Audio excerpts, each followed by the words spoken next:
paku edhe për sa. Por është ajo shpreha që thot ai që nuk ka birë kështu edhe birë ashtu që të gjej. Po, lekët e vete këtë xhepin. Ndërkohë unë tha jetoj në një apartament me qerat e vllai e meradh. Pra shqiptar tani janë mbushur me mashtrimet e gënjesht e tij, ashtu si shta për legalizime fala, shëndetësi fala, rend për 100 ditë.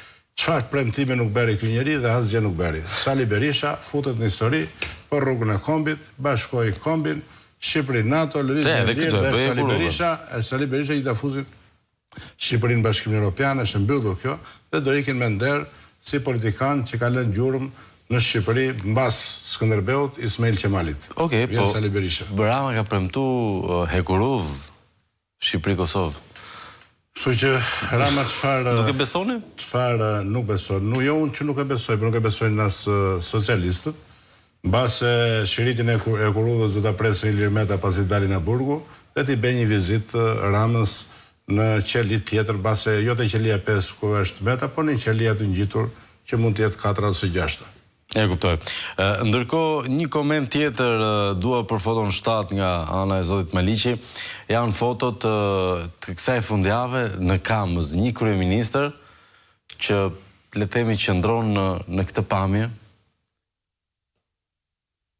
Në mes lokalit duket që kësi ignorim me thënë drejtën se. Kjo me çfarë shoh unë përballë atij lokali. Është në Kamës këtu. Po, atë përballë atij lokali mund të jenë flamuj të PD-s ose në një foto e Lath Civitasit apo e Sali Berishës, dhe ai po shikon i ngrysur në fytyrë, po mikun pushteti, kështu do përfundoj, thot, si qytetar i thjesht, por unë nuk besoj se do përfundoj kështu, por do përfundoj në qeli, se atë që u ka bërë të tjerëve e shprehje popullit, siç do t'ja bësh, do e gjesh.